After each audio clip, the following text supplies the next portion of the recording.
Hello les amis, juste petite vidéo d'introduction avant de passer à la grande vidéo, juste pour vous dire que la vidéo était très spontanée, très brute. J'espère que ça va quand même vous plaire de l'écouter en mode podcast aussi, surtout les premières minutes parce que je suis pas maquillée, y a pas vraiment, c'est vraiment pas très beau forcément à regarder. Le son va être aussi un petit peu meilleur dans la suite de la vidéo, mais encore une fois, je me suis dit que je voulais pas la retourner parce que je veux poster des vidéos même si ce n'est pas parfait. Voilà, ça c'est un exercice que j'ai envie de faire encore plus cette année, c'est de faire les choses encore une fois plus de manière honnête, brute, sincère, authentique, plutôt que d'essayer que ce soit un truc parfait et que ça ne sorte jamais. J'espère que ça va vous plaire, qu'il y aura des idées intéressantes. Je pense qu'il y a des idées intéressantes.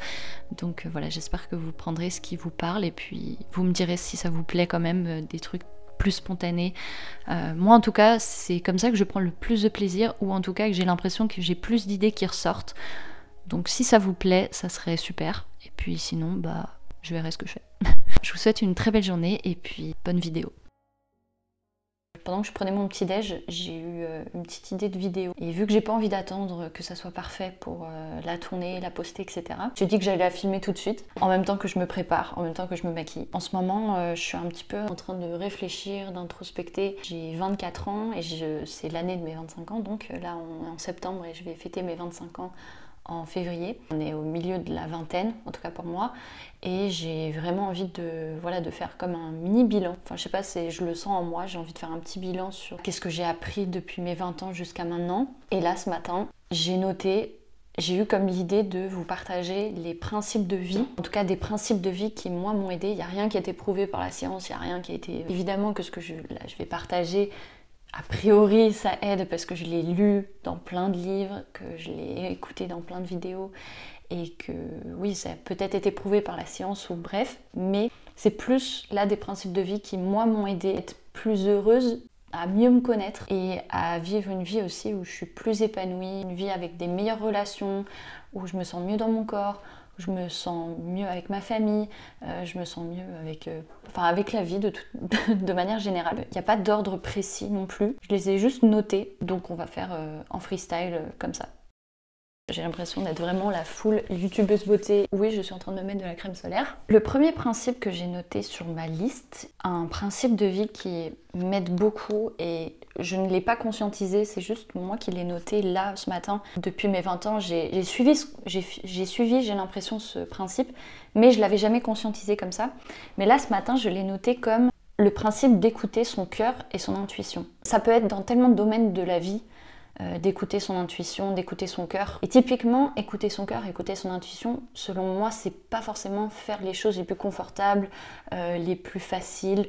C'est souvent les trucs dont tu veux pas trop voir, tu veux pas trop t'avouer à toi-même que en fait c'est ça qu'il faudrait faire. Souvent, écouter son cœur, écouter son intuition, c'est faire des trucs qui nous font un peu peur. Enfin, typiquement, à 21 ans, quand je me suis posé la question de qu'est-ce que je voulais faire après ma licence, je me suis demandé, ok, bah je veux faire quoi? Et j'avais plein d'options. Et si j'écoutais réellement mon cœur, c'était d'avoir envie de partir au Canada, là où je suis en ce moment, partir vivre à Montréal. Mais c'était pas la décision la plus simple. J'avais été prise dans des écoles de commerce qui étaient très bien. J'aurais pu rester ici, rester en France. Mes parents m'auraient peut-être sûrement... c'est pas sûrement, c'est sûr, ils m'auraient aidé pour payer l'école de commerce en France. Ils auraient été là pour moi, donc c'était vraiment entre guillemets facile de rester. En y réfléchissant, si vraiment j'écoutais mon cœur il me disait: pars à l'étranger, pars vivre au Canada, même si t'as un copain, même si tu sais pas où tu vas être, même si t'as pas de potes qui partent, vas-y parce que je sens que c'est ça qu'il faut que tu fasses. Donc écouter son cœur et écouter son intuition, c'est pas forcément le truc le plus facile, c'est pas forcément le truc le plus évident. Et ça peut être aussi, dans un conflit, tu t'embrouilles avec ton copain, ta copine. Écouter son cœur et son intuition, souvent quand tu l'écoutes, elle te dit pas reste et ne dis rien, ne va pas le voir. Ton cœur et ton intuition, au final, elles te disent quoi? Elles te disent: va faire le premier pas, va voir qu'est-ce qu'il y a au fond de toi, peut-être que tu peux te remettre en question par rapport à ce conflit. Ça peut être oser poster une vidéo. Enfin, typiquement là, au fond de moi, j'étais un peu en mode bon, est-ce que je tourne cette vidéo, est-ce que je la fais? En plus, je suis vraiment pas maquillée, je me montre vraiment pas du tout à mon avantage. Mais au fond de moi, mon cœur, il me disait mais en fait, juste fais-le. ose poster la vidéo, ose te filmer même si c'est pas parfait, et poste-le parce que c'est ça qui vaut mieux. Enfin, dans la vie, vaut mieux pas attendre que ça soit parfait pour faire les trucs, parce que sinon ça ne sortira jamais. Parce que j'avais noté, oui, parce que j'ai noté mon petit truc là, devant moi. Oser faire le premier pas dans un conflit, oser parler à la personne qui t'a paru sympathique là en cours, oser tester cette nouvelle activité, ça peut être plein de choses. Et encore une fois, suivre son cœur, suivre son intuition, c'est souvent une toute petite voix dans ta tête que tu ne peux pas entendre si tu es constamment sur ton téléphone, si tu es constamment sursollicité. C'est une petite voix en tout cas qui n'est pas très forte, qui parle, qui est là, mais qu'il faut prendre le temps d'écouter. Et vu que c'est des choses qui sont pas forcément confortables, on n'a pas toujours envie d'écouter la petite voix et du coup on aime bien la camoufler, on n'aime pas forcément l'écouter. Mais moi je pense que c'est un principe qui m'a beaucoup aidé et qui a fait passer ma vie à un autre niveau, que je n'ai pas conscientisé, mais en tout cas qui aujourd'hui maintenant que je suis à là 24-25 ans, je me dis c'est vraiment un principe que j'ai envie de continuer de suivre. Et c'est un principe qui je pense est hyper utile, à condition de vraiment écouter cette petite voix et y aller quoi. Et pareil, je me disais que là, je vous partageais des principes de vie qui m'ont rendue plus heureuse, mais ça veut pas dire que ma vie a été plus facile, ça veut pas dire que ma vie n'a pas eu de complications, de difficultés. J'ai vécu de ruptures, il y a eu des choses difficiles quand je suis arrivée ici au Canada, j'avais pas forcément d'amis. Ça veut pas dire que ces principes de vie vont te rendre tout le temps joyeux, que tu vas être 100% bien, parce que la vie, ce n'est pas... même si tu fais tout pour essayer qu'il n'y ait pas de problème, tu vas forcément en avoir. Parce que la vie, c'est des hauts, des bas, que 50% d'un être humain, c'est des émotions dites positives et 50% d'émotions dites négatives. Tu peux pas éradiquer ce que c'est que 50% d'un être humain qui va vivre de la tristesse, de la frustration, du stress, de l'anxiété. Tu peux pas l'éliminer. Donc c'est plus des principes qui, sur le long terme, m'a fait vraiment progresser sur tellement de niveaux. Et oui, je peux dire que je suis quand même plus heureuse que peut-être à mes 17 ans, mais c'est même pas tellement ça, c'est plus que ma vie elle a plus de sens, ma vie elle est plus alignée. Sur beaucoup de plans, je me sens bien. Sur beaucoup de plans, je me sens alignée, mais ça veut pas dire que dans 2 ans, je serai plus alignée parce que j'ai suivi ces petits conseils. C'est plus voilà, des trames, des bons principes à se rappeler. Mais ça ne veut pas dire que tu ne vas pas avoir de difficultés, tu ne vas pas avoir de complications ou quoi.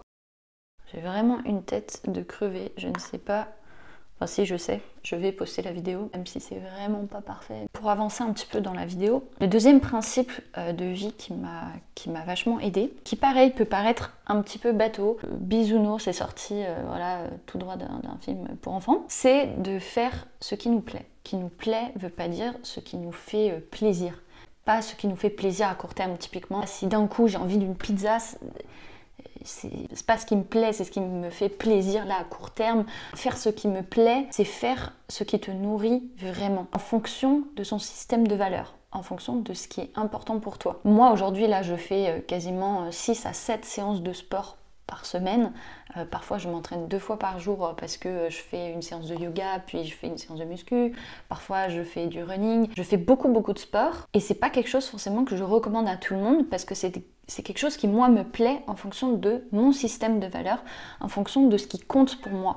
Petite pause pour mettre mon gilet juste parce que vraiment, sinon j'ai vraiment une tête de crever. Encore une fois, c'est pas faire ce qui nous fait plaisir. Bon bah aller regarder une série sur Netflix, oui. C'est peut-être quelque chose qui me fait plaisir, c'est peut-être quelque chose qui va me faire du bien, mais c'est pas quelque chose qui me plaît, qui me nourrit intellectuellement. Ça pourrait me nourrir intellectuellement si c'est une série documentaire, j'en sais rien, tu vois. On peut toujours se trouver des excuses, mais ce principe-là, selon moi, c'est de faire des choses qui nous nourrissent. Je fais presque à 6 à 7 séances de sport par semaine. C'est pas des choses faciles, mais c'est des choses qui me plaisent. C'est des choses qui, je sens, me nourrissent, me font du bien. Parce que mon système de valeurs, il est unique. La santé, pour moi, c'est super important. Prendre soin de moi, prendre soin de ma santé, prendre soin de mon bien-être, c'est quelque chose de très important pour moi. Peut-être plus que de développer des relations amicales, peut-être plus que développer ma carrière, même si la carrière est importante pour moi, mais mon système de valeurs, je pense, il y a la santé qui est tout premier, tu vois. C'est pour ça que c'est compliqué sur les réseaux sociaux, on voit les gens faire plein de trucs et nous on se dit ah, il fait ça, c'est trop bien, il faudrait que je fasse la même chose, etc. Mais en fait, la personne, elle fait ce genre de trucs parce que c'est son système de valeurs, c'est des choses qui comptent pour elle. Et si tu te demandes de faire exactement la même chose, ça va pas marcher parce que toi, tu vas avoir un système de valeurs qui est différent. Peut-être que tu vas réussir parce que tu as un système de valeurs qui va être proche et ça va le faire, tu vois. Mais il suffit que toi, dans ton système de valeurs, les relations sociales, c'est ta toute première valeur, tu vas pas avoir autant de motivation que moi pour aller faire 6 séances de sport par semaine. Tu vas avoir beaucoup de motivation typiquement pour sortir voir des amis. Étonnamment, tu vois, enfin, selon moi, il faut de la discipline, il faut de la motivation pour quelqu'un qui, en tout cas pour moi par exemple, pour sortir toutes les semaines. C'est pas quelque chose de inné pour moi, c'est important pour moi, mais c'est pas le plus important. Que les personnes qui arrivent à sortir 6 à 7 fois par semaine, c'est une certaine discipline, il y en a. Mais il y en a pour qui c'est évident, c'est hyper facile. Ils aiment rencontrer de nouvelles personnes, ils aiment sortir, socialiser, être dans des groupes, organiser des activités, etc. Selon moi, il faut de la discipline. Et c'est juste que c'est pas valorisé de la même manière, c'est juste qu'on le voit pas comme ça. Je pourrais aussi prendre quelqu'un qui a la première valeur, la spiritualité. Quelqu'un qui a sa toute première valeur, la spiritualité, le fait de se connecter à quelque chose de plus grand que soi, il va aller à la messe tous les dimanches, il va peut-être prier tous les jours. Ça demande tout autant de discipline que quand tu fais 6 fois par semaine du sport. Voilà, faire des choses qui nous plaisent, c'est faire des choses qui nous nourrissent vraiment et des choses qui sont en lien avec nos valeurs hautes. Ça va être aussi peut-être lire des livres qui nous plaisent, voir des amis qui nous inspirent, nourrir notre esprit, nourrir notre âme. Et d'être honnête avec soi, de pas te dire « Ah, je devrais lire tel livre de développement personnel parce que c'est bien ». Non, peut-être que toi, ton truc, c'est les romans. Eh bien, lis des romans, fais des choses qui te nourrissent et qui te plaisent à toi. Et pour ça, il faut se connaître. Identifier, en fait, qu'est-ce qui vraiment te nourrit. Et typiquement, les choses qui te nourrissent, c'est des choses où tu ne vois pas le temps passer, des moments où tu ne vois pas le temps passer. Tu dis naturellement « j'ai envie », alors que quand c'est pas tes valeurs hautes, tu vas dire il faut que je fasse ça, je dois faire ça. Si c'est tes valeurs, typiquement, tu ne te poses même pas la question. Soit tu le fais naturellement et tu t'en rends même plus compte, tu sais même plus que c'est un truc de ouf. Voilà, peut-être que de voir tes amis, tu trouves ça hyper normal, mais en fait, tu développes des liens, tu as une compétence à développer des relations. Tu vois pas le temps passer aussi, ça c'est un vrai indicateur. Moi typiquement je vois pas le temps passer quand j'étudie de la psycho, quand je fais du sport, quand j'étudie la nutrition. C'est un domaine qui me passionne, la nutrition, je pourrais en parler des heures. C'est aussi un autre indicateur, tu peux parler des heures de ce sujet-là. Il a beau être 1h du matin, t'es crevé, mais tu te lances sur le sujet, on t'arrête plus. Un autre principe qui m'a vachement aidée, c'est de faire un petit pas chaque jour, un petit pas chaque année. Faire une nouvelle chose chaque année. Voilà, depuis mes 18 ans, 17-18 ans, je me suis demandé, ok, qu'est-ce que je veux faire cette année pour apprendre à mieux me connaître. Qu'est-ce que je veux faire de différent qui va apporter de nouvelles choses, où je vais peut-être me découvrir, parce que c'est parti de ça en fait, c'est qu'au départ je ne savais pas qu'est-ce que je voulais faire de ma vie, il fallait décider, voilà, après le bac, qu'est-ce que tu veux faire de ta vie, voilà, dans quoi est-ce que tu vas te mettre, dans quel master, dans quelle licence, bref, j'avais tellement aucune idée, je me suis dit bon bah en fait si tu veux apprendre à te connaître, si tu veux savoir qu'est-ce que tu veux faire plus tard, bah il faut que tu fasses des choses qui vont t'aider à savoir quelles sont tes ressources, quelles sont tes passions, etc. Et donc c'est parti de là. Je me suis dit ok, bah je vais peut-être reprendre le scoutisme, je vais essayer de travailler à côté. Donc j'avais fait hôtesse d'accueil, j'avais travaillé chez McDo, j'avais essayé de faire plusieurs expériences pour me mettre dans différents contextes et savoir qu'est-ce qui va me plaire, qu'est-ce qui pourrait m'aider pour trouver après la licence, le master et savoir qu'est-ce que je veux faire de ma vie. Et je trouve que ce principe, il est tellement important. C'est, je pense, le plus important de toute la liste parce que on se rend pas compte à quel point une chose peut avoir un effet domino sur toute l'entièreté de sa vie. Il y a une année, bah voilà, je me suis dit j'ai envie de partir au Canada. Là, je peux pas rentrer en détail dans tout ce que ça a fait, mais ce petit pas, enfin c'est quand même un gros pas, mais ce pas-là a eu un effet domino sur ma vie. Depuis là 4 ans que je suis ici, ça n'a rien à voir, c'est un truc de fou et c'est parti tout ça de me dire bah qu'est-ce que j'ai envie de faire de nouveau cette année. L'année dernière typiquement je m'étais dit ok bah je vais faire un stage de plongée. Mais vous n'imaginez pas ce que ce stage de plongée a fait dans ma vie, c'est juste une semaine de stage de plongée qui a eu un effet domino sur plusieurs mois, là ça fait plus d'1 an que j'ai fait ce stage, j'ai rencontré mon copain là-bas, j'ai rencontré tellement de gens hyper intéressants, j'ai appris tellement de choses sur moi aussi. Voilà, ce principe-là, je trouve qu'il fait beaucoup et c'est un principe que j'ai vraiment envie de continuer de développer là pour les prochaines années de ma vingtaine. Le 4e principe que j'ai noté là sur ma liste, c'est de faire des efforts dans ce qui nous plaît, que ce soit aligné avec notre système de valeurs encore une fois. Faire des efforts, donc encore une fois, moi par exemple, mon système de valeurs c'était la santé, le fait de prendre soin de soi, etc. Du coup, je fais presque 6 fois par semaine du sport.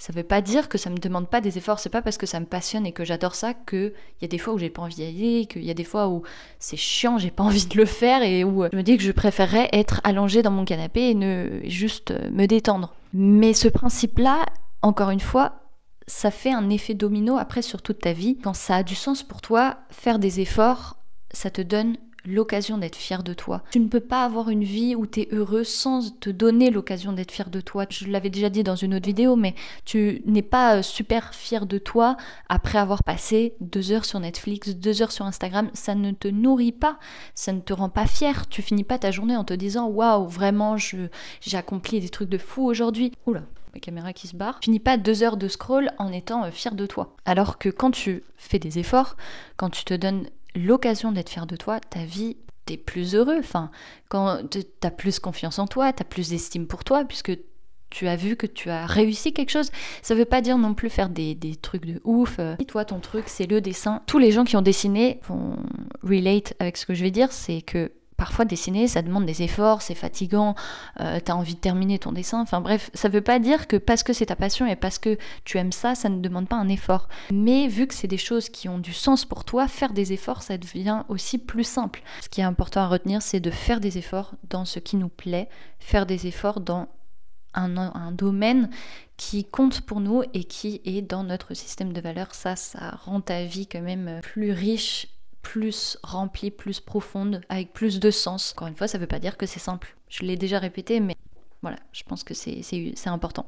Et d'ailleurs, aucune personne inspirante n'a eu de vie facile, linéaire, sans problème, sans challenge, sans effort. Tous ont travaillé fort dans des domaines qui les passionnaient. Et d'ailleurs, plus ça te passionne, plus tu seras bon, plus tu vas tenir sur le long terme aussi. C'est pour ça que c'est important de se connaître et de connaître ce qui nous plaît vraiment. Parce que si tu essaies de te comparer à quelqu'un qui a un système de valeurs différent que le tien, mais lui, il va avoir de la motivation et de la discipline et il va réussir à faire des efforts dans des endroits où toi, tu peux pas parce que c'est pas aussi important pour toi. Tu peux pas te comparer à une autre personne, tu peux prendre ton système de valeurs, ce qui est important pour toi, et mettre des efforts là où c'est important. Un 5e principe aussi qui m'a vachement aidée, c'est d'écouter bien plus que de parler et d'avoir de l'humilité. C'est tellement plus impactant, c'est tellement plus, même pour moi, je veux dire, j'apprends plus. Ça veut pas dire que je suis forte à faire ça, je sais que c'est encore quelque chose que j'ai envie de développer, mais c'est un principe qui m'a tellement aidée plein de fois où j'ai juste pas parlé, je me suis tue, j'ai fermé ma bouche et j'ai écouté les autres, j'ai fait preuve d'humilité, ça m'a vachement aidée. Je peux pas rentrer dans tous les détails, c'est incroyable quand on est humble, à quel point au final on attire aussi des gens. Et à l'inverse, les fois où j'ai trop parlé, où j'ai essayé de prouver quelque chose aux gens, c'est pas du tout inspirant, c'est pas du tout impactant. J'ai, je pense, raté des occasions tout simplement parce que j'ai essayé de trop prouver, j'ai essayé de trop parler. C'est un principe qui, selon moi, est important et que j'ai envie de développer aussi dans la suite de ma vingtaine. Et puis, le 6e principe, qui est important pour moi et qui, pareil, a été important sur la lignée et que j'ai envie de tenir pareil sur le long terme, c'est d'avoir de la gratitude. De la gratitude pour ce que tu as, pour ce que tu as vécu, pour ce qui est à venir, pour les personnes que tu as autour de toi. Le nombre de fois où je me suis dit oui, bon, je connais, oui, j'ai de la gratitude, blablabla, mais en fait, le jour où je perds un truc qui est vraiment important pour moi, je me dis oh là là, j'ai pas assez pris conscience que c'était important, j'ai pas assez valorisé le fait que je l'avais. Et c'est une fois que tu perds ce truc-là, que tu prends conscience de ce principe qui est important, d'avoir de la gratitude pour ce que tu as. La plupart des choses qui comptent, je les ai déjà. La plupart des choses qui sont réellement importantes pour moi, je les ai et c'est inestimable et c'est juste parce que je les ai depuis toujours que je me rends pas compte que c'est important, que je me rends pas compte que c'est justement inestimable, que ça n'a pas de prix et que je suis déjà extrêmement chanceuse. Donc voilà, d'essayer de prendre chaque jour un petit temps. Moi je sais que je le fais quand je prie, parce que de temps en temps je prie. C'est mon temps aussi où je remercie la vie, je remercie Dieu, selon tes croyances et selon ce qui est important pour toi. J'écris aussi sur mon carnet, voilà, qu'est-ce que j'ai fait aujourd'hui et qu'est-ce qui m'a rendue heureuse. Typiquement même aussi quand je vais courir, quand je fais du sport, parfois je trouve ça super chiant et super dur et je me dis mais en fait tu peux courir, t'as 2 jambes, tu peux lire, tu peux écouter de la musique. Si demain on m'enlève mon ouïe, je serais, mais enfin, j'ai pas besoin de faire un dessin, je serais vraiment mal. Si demain on m'enlève mes mains, je peux plus dessiner, je peux plus écrire. On a quand même de la chance d'avoir plein de choses. Demain, si j'ai plus internet, ça me ferait vraiment chier. Parfois aussi, on se rend pas compte, mais quand on a mal aux dents, c'est horrible. Souvent, je me répète, bon bah là, aujourd'hui, je suis en bonne santé, j'ai pas mal aux dents, je suis pas enrhumée. C'est trop bien. Ça veut pas dire que tu n'as pas à aspirer à faire plus, à progresser plus, à performer, à avoir de nouvelles choses, à investir de nouvelles trucs, des nouveaux trucs, etc. Ça veut juste comme équilibrer. Tu seras pas 10 fois plus heureuse si tu as ce truc-là que tu désires tant. Déjà, ce que tu as aujourd'hui, c'est fou. Bon, je crois que j'ai tout dit. Il doit y avoir sûrement d'autres principes auxquels j'ai pas pensé ce matin, que j'ai pas écrit, mais qui sont tout aussi importants. Peut-être que j'en ferai une autre vidéo si cette vidéo vous a plu. Je vous souhaite une super belle journée et puis voilà, à bientôt dans une prochaine vidéo. Ou alors sur Instagram parce que je suis assez présente sur Instagram, même si je parle pas comme ça spontanément, mais je partage mes trainings, mes lectures là du moment, des nouvelles citations. Voilà, je vous souhaite une très belle journée et puis à bientôt.